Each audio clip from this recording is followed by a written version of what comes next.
Hey guys, what's going on? Welcome back to the channel. You'll notice a few things. First of all, there's no light. That's because I'm in the middle of a power outage right now.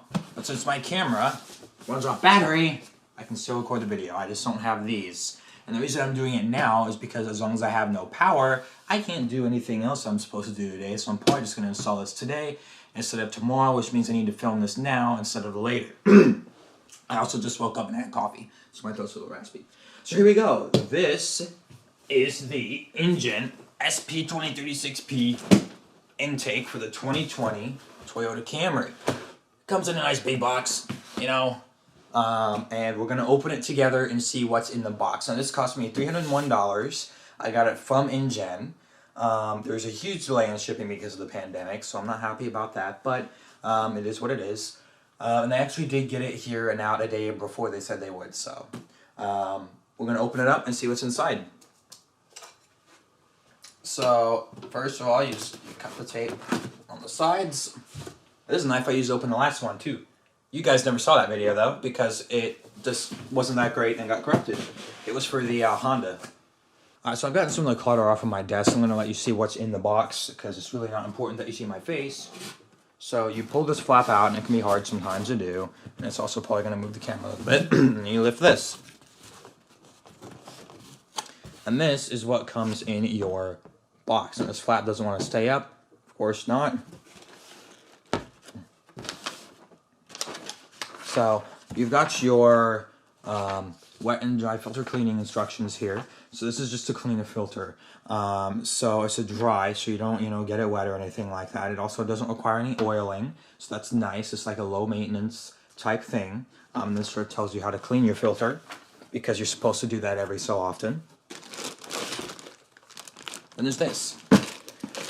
In this bag are your parts list. You have your hoses. This is a very big, this is bigger than the one on my Honda. The one on my Honda was probably about this big around. This one's like this big around because of V6. And you got your little rubber seals here, and then the rubber bend in your hose with your clamps and all that stuff. So this is like hardware. And you also get your instruction manual in here with your parts list on the front. So first we will take the filter out, and this is going to be your conical air filter. So it's pretty large, which is nice. It's got that hole there with your clamp right here that you screw down, so that's everything there. It's in a nice bag so it doesn't get dirty. It feels the same as the one in the Honda, it's just bigger. It says Injen here, X1059. This next part is going to be it's like a hose of some sort. Yep. This looks, I think, to be the one coming out of your throttle body. And then this is where your sensor goes. Very important that your intake that you get for your Camry has this, because your Camry will not run right without it. It might not even run at all without the sensor in here. So make sure that your intake has a welded plate on for the sensor to go in. And then this right here is for your crankcase breather tube, your positive crankcase breather valve. But this is going to be for the first pipe. So I got the polished one. This does come in black, but I just like the polished look because it gives something shiny under the engine compartment. And the last thing in the box here is going to be the plate.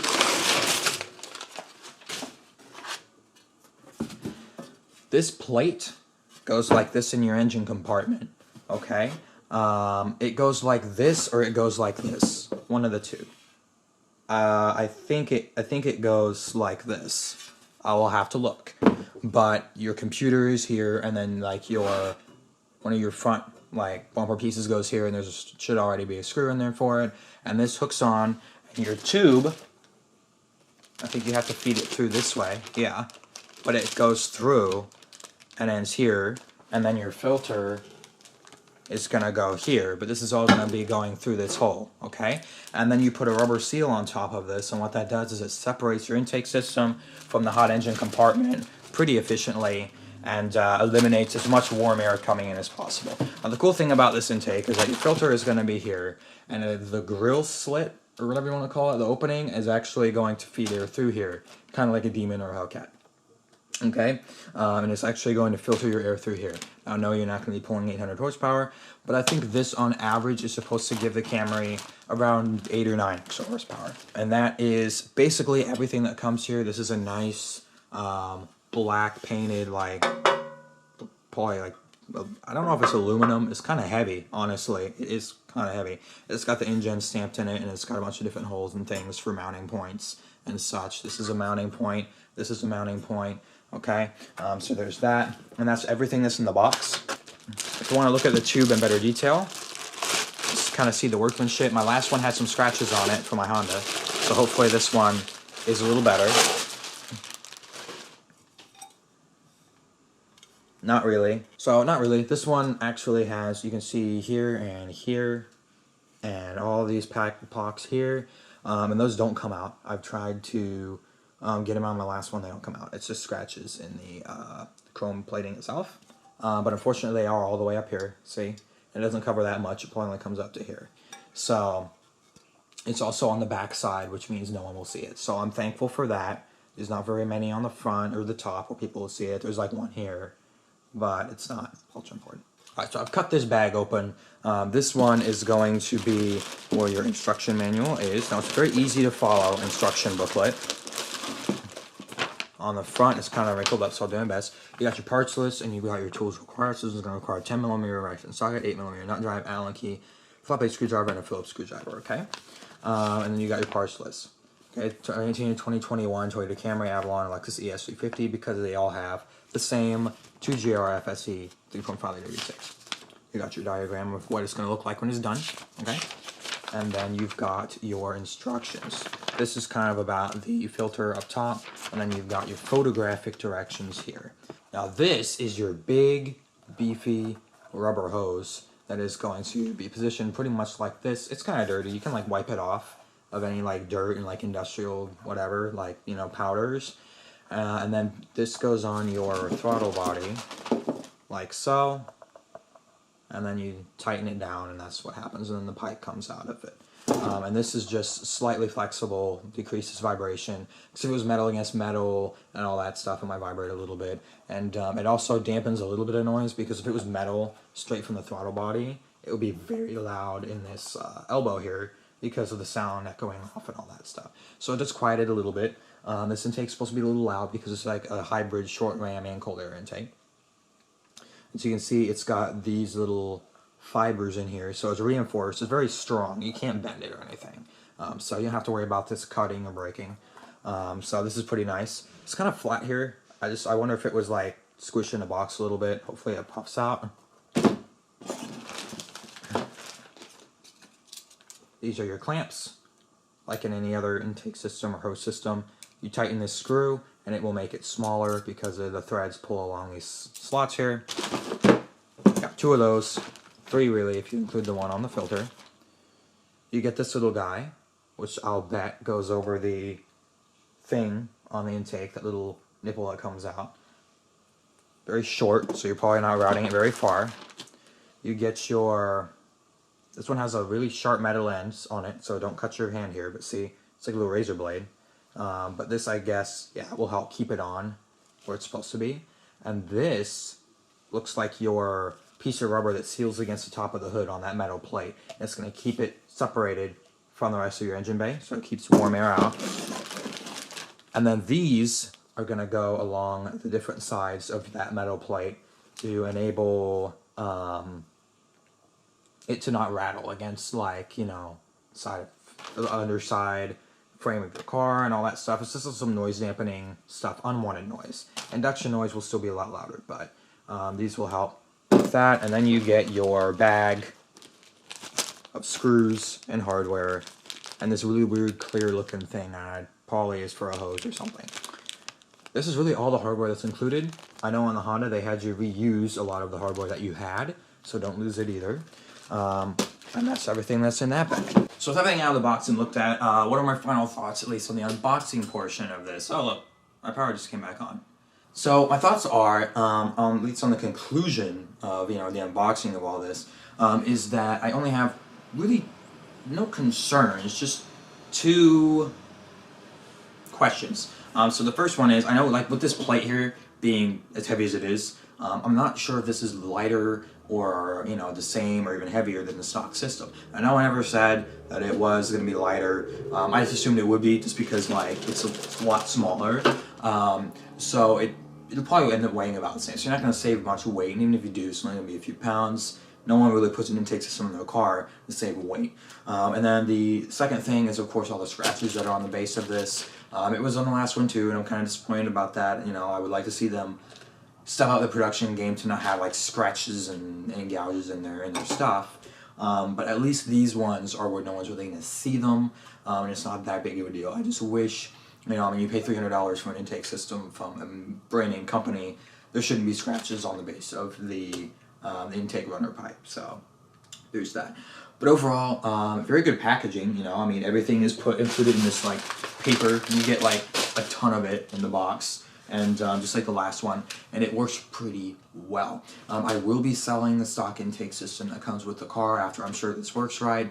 So if you want a stock 2020 TRD Camry intake system, which is the same I think as a regular V6 Camry intake system, hit me up. I don't know how much it'll be yet, but I'll probably put it on eBay, or I'll sell it to one of you guys if you want it. We're going to get this in the car, and then we're going to see how it performs and see how hard it is and stuff like that. So now we're going to start it up and get a startup clip and a little bit of revving with the stock intake. Don't worry, it's a little bit warm, so I mean it's not cold revving, so don't worry about that. But here it is with the stock intake system.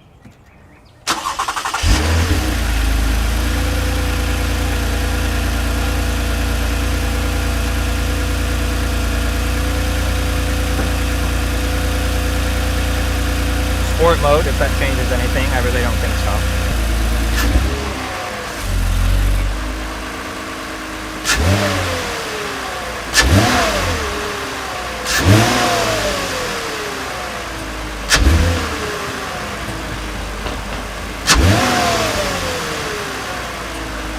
So you can hear a little bit of induction noise when it sucks in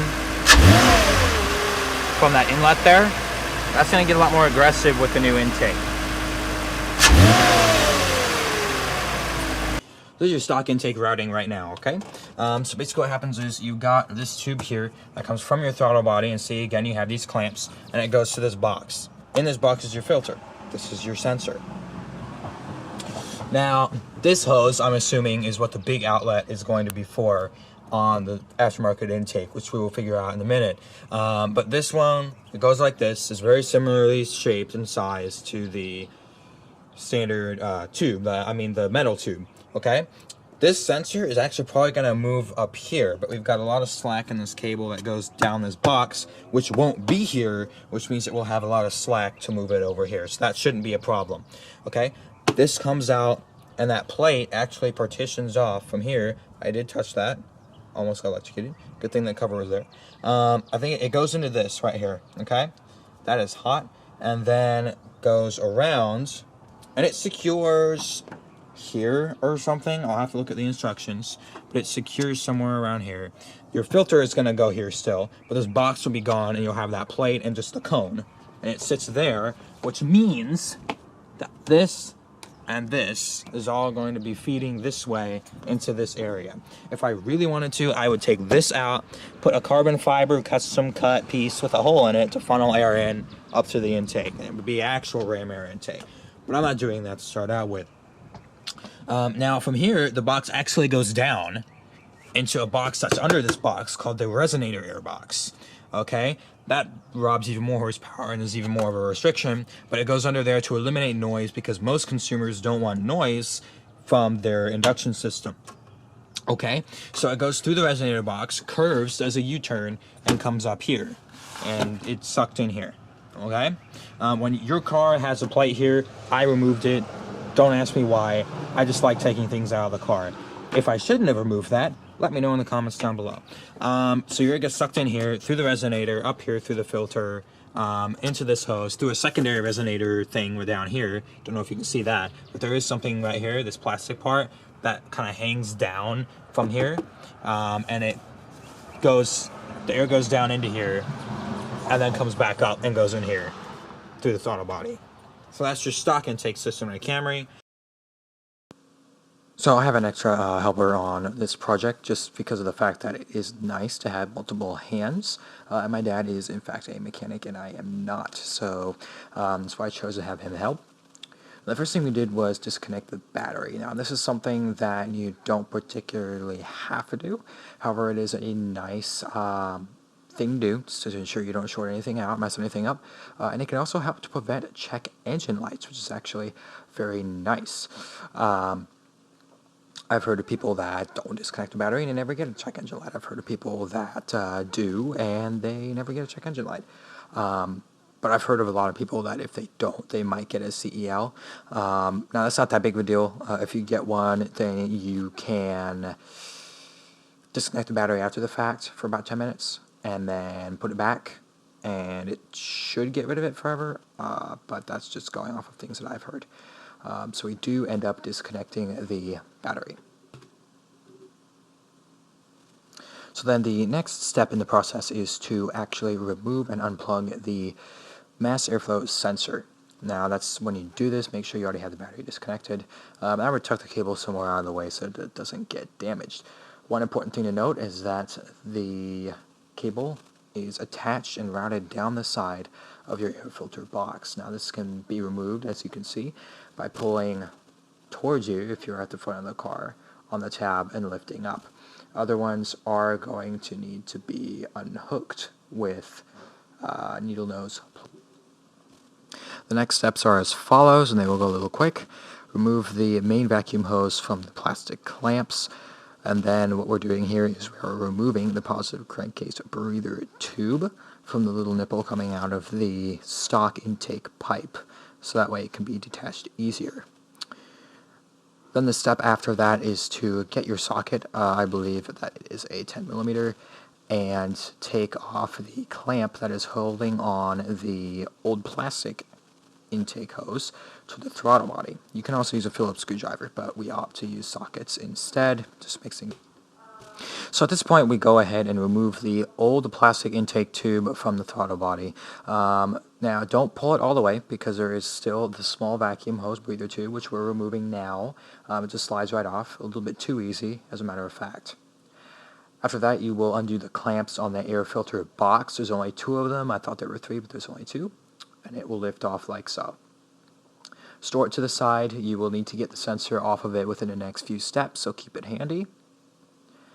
After that, we pull the second bottom half of the air filter box out. Now, this one is a little interesting, a little confusing. It just pulls out. It is held in by little rubber grommets. Just apply a little force and it should come out. So this is a part where you start taking out the screws that hold in the mass airflow sensor in your stock intake system. It is important to note that if you have like a 2018 or slightly older Camry, these screws can be very easy to strip and they can be stuck in there.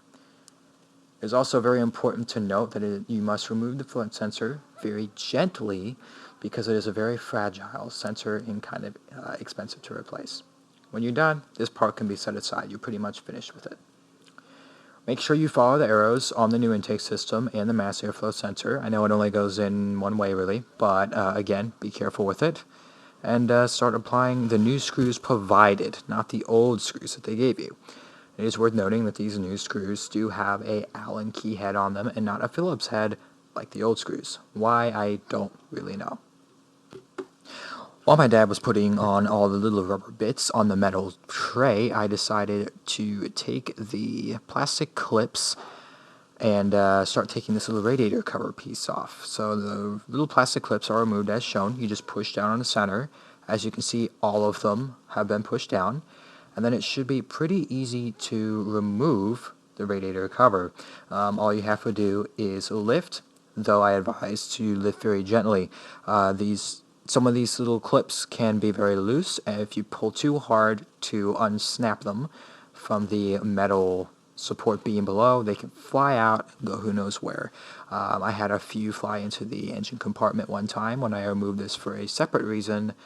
So as you can see, I'm being very careful and gentle to try and hold them in so they don't fly somewhere, because that is very easy to do. Trust me, I've done it before. Once all the clips have been pressed down, it's worth noting that by the hood latch in the center, there is a little plastic lip that comes out. So you kind of got to tilt up carefully without scattering all your clips and pull up. And then you can just set that to the side and deal with it later. The next step is to take your 10mm socket and loosen the rightmost screw on your RAM intake system, that stock part, you know, that scoop. Now, it says in the instructions to loosen it, but it is actually very important that it is removed because that is where one of the holes in your separation plate will be threaded into.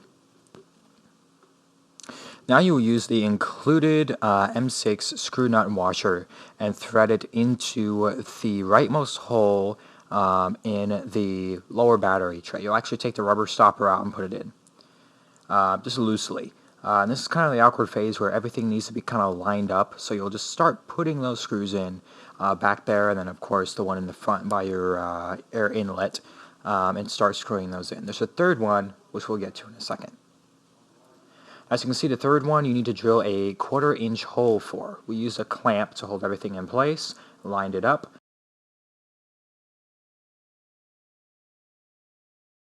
So at this point you can remove the clamp after you drill your hole and use the included M6 nut and bolt to go into the hole, and this holds your lower air inlet and the upper the heat wall together, so that way you don't have any issues with separation or air escaping in between, rattling, things of that sort. That should be what your finished product looks like when the bolt and nut are fastened to the intake inlet. The next step is to include that little plastic piece and thread them through both hoses included. The new one and the old one is an extension of sorts, just set that to the side.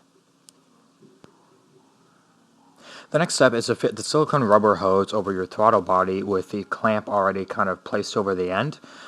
This can be the clamp can be turned however you wish, however tidy you want, and then just start sliding it up until it hits the stops or the little ridges on your throttle body. A nut drive is handy, but not required. If you could use a Phillips screwdriver, you can use a 10mm socket, whatever you have handy. The next step is to slide the intake runner through the hole in the heat wall, and please note that the big end actually goes into the silicone rubber area. The small end is the end that your filter goes over, so it helps you orient it better. As you can see, I'm positioning the camera. The small end goes through the hole, and the arrow should be pointing towards the engine on your flow sensor.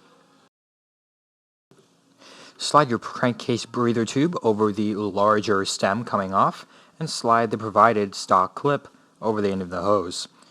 Then you can also place the really small vacuum breather hose over the really small stem coming out.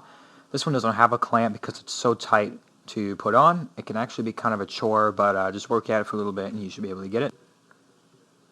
This is the part where you put on the filter. Now this filter is big, and as you can see, he is having some trouble fitting it in the hole. So you kind of got to work at it, push on some things. Don't be afraid to do a little bit of manhandling. This should be a pretty strong system after all. It's made of stainless steel and aluminum.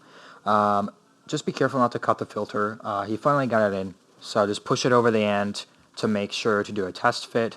Things will have to be adjusted, so that's why nothing right now is tightened all the way, just so that way we can make sure that everything is aligned as necessary and how we want it. And then from that point, we can figure out where we want things tightened. Go ahead and tighten the clamp going to the new intake rudder, the throttle body, which is where you want it, and the air filter.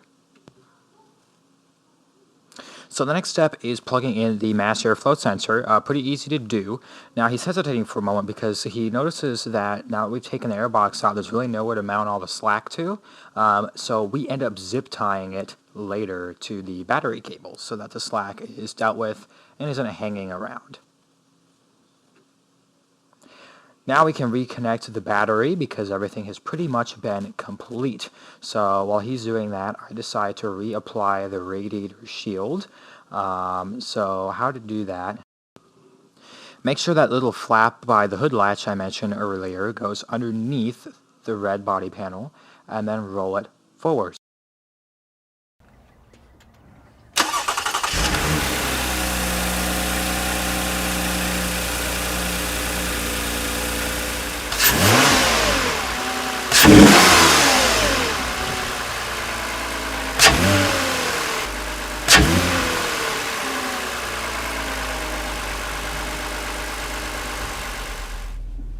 Alright, so now we are inside the car. The intake has been installed, so we're going to test. On the inside, of course, you're not going to hear a whole lot with these systems when you just kind of like rev the engine or, you know, whatever at a standstill. You will hear some. I mean, it gives a little bit more throat. And you hear that, the sucking. You hear it a little bit. But really, we got to get out on the road, see how it acts. So we're going to start in sport mode, automatic. I don't think anyone really wants to know what it sounds like in eco mode or a regular mode. But we're going to now test it and see how it sounds. It does have more bass at lower RPM. It really does. It has a little bit more rumble at lower RPM.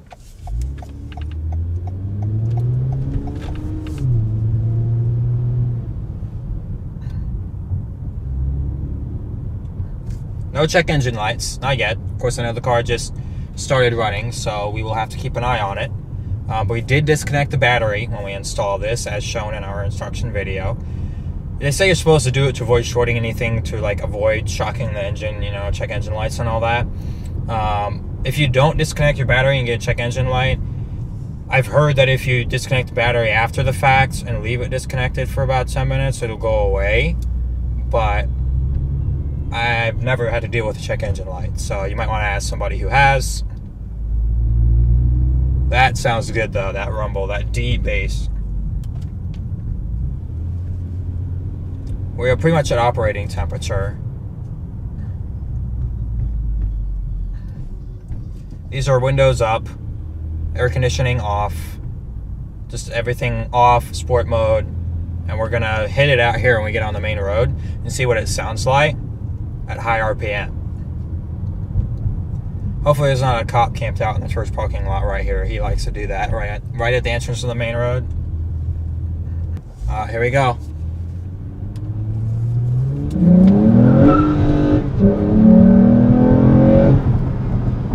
That is a night and day difference from the standard intake. High RPMs, the thing screams. Mid RPMs, it growls, and low RPMs, it rumbles. So it really does deliver a really good sound. This is just 2,500 RPM in 4th gear.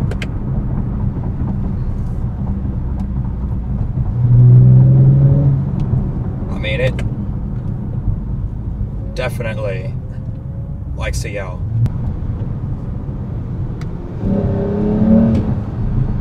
But if we put it in neutral here, it's got some growl to it for sure. But you hear that growl now. It just wants so much more. Like, it wants you to just hammer the thing.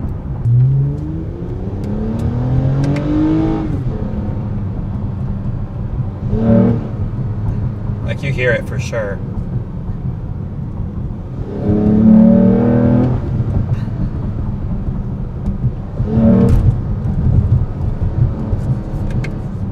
I'm trying to hold the camera and shift with one hand. It's not working that great. It doesn't sound like a V12, but it sounds like something unique. It sounds like a really weird fine-tuned, like if you hit it just right. It's very interesting sounding. Like, it sounds perfectly normal. Even like running up the revs at like 20% throttle. It just sounds absolutely normal. There's no... And then when you get in 3rd gear, at about 2,500 RPM, you start to hear a little bit. Now, if you hammer it from 1st gear at a standstill, this thing will like completely, like, it'll just yell like loud, which is what I like about it. How about the window roll down a little bit? Oh, that's nice. Maybe you can hear it.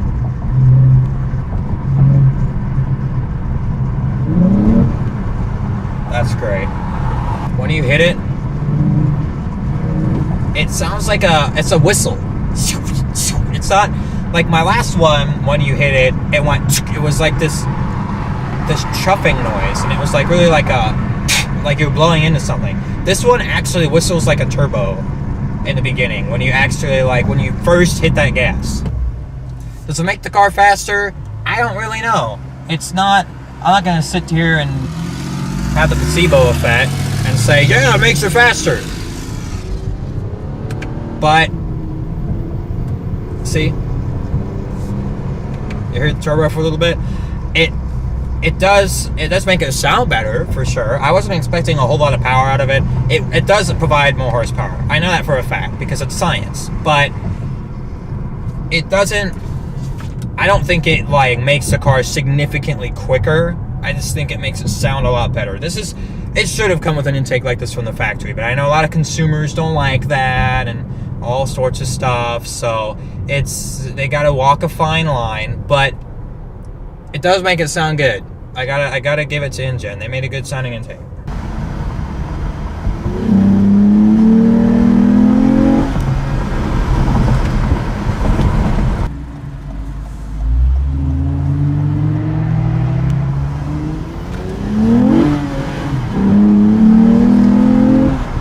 It's insane. This car now, you cannot floor it in first gear at all. Like, that was like 60% throttle, and as soon as you get to like 4,500 RPM, traction control comes on and the RPMs want to shoot up. Wheel spin wants to happen. It's like you cannot punch it anymore in first gear. Unless you really know, like, unless you're super, super gentle. It's like really crazy. It never used to do that. I can promise you, it never used to do that. Launching this car or doing anything with this car has become like 200% more difficult, for sure. That's with traction control on. With it off, it's going to be a lot of wheel spin, I think. Front wheel drive burnouts like all day long. It definitely provides low end torque too, because the intake runner is a lot shorter now. So it definitely is going to provide more torque and just take away from a little bit of the power at low RPM. Horsepower at low RPM isn't super important. It's really the torque that matters to get you off the line. So that's not that big of a deal. And then just like the power and the high, it's definitely different. The impulse and like the power curve and all that. Because, like I said, you just can't in first gear at all. By the time you get to 4,500, if you give it more than like 70%, it's just traction control the whole way. Maybe if I got like some softer tires or some slightly wider tires on the front, it would work. That's what I did with the Honda. I actually got wider rims that dealt with the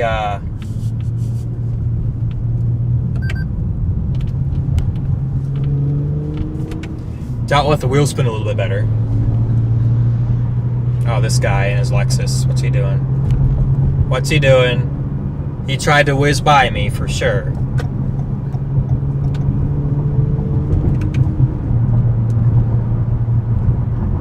He doesn't want to race though, he's just being an ass. He's speeding like big time too.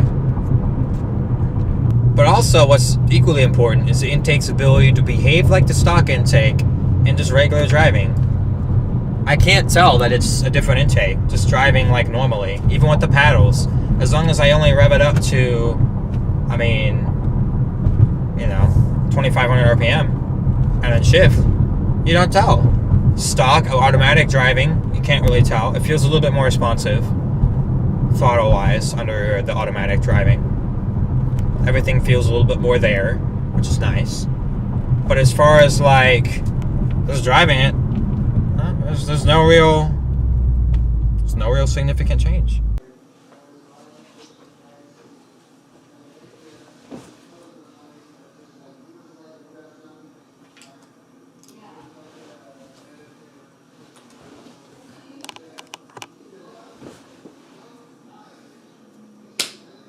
So as far as final impressions on the intake system, as well as like first impressions basis, it appears to be a quality system. It provides ample power in the high and medium end. The low end doesn't actually really suffer all that much like I thought it would. Now, I was hearing that it would cut about 3.7 to 4% of horsepower on the low end, but it appears to have increased some torque, and the power really doesn't seem to be suffering that much. If you are concerned about it being very loud in normal driving, don't be. At least as mine is pretty quiet. You almost can't tell the system has changed. unless you give it over like 30 or 40% gas. I always drive my car in sport mode. You can't tell until you like start giving it extra. So that can be a good thing for someone, a bad thing for others. Some people want to hear it all the time. When you start it, it does rumble a little bit more at idle, and when you start it, it's a little bit louder. The initial air impulse coming in, like when the throttle body opens, sometimes there's a chop like on the Honda, but on the on this one, it's more of a whistle, which sounds kind of cool. Kind of sounds like a turbocharger in a way, which some people will really get into and enjoy. But no, that's really about it. The initial impressions on that. So yeah. If you enjoyed the video, don't hesitate to comment down below what you want to see on the channel next. And let me know. Give a thumbs up if you liked the video. Subscribe. Hit the bell. Get notified when I upload, because I am trying to upload more regularly, and there will be streams coming to the channel as well. But until then, I'll see you, special friends, in the next video.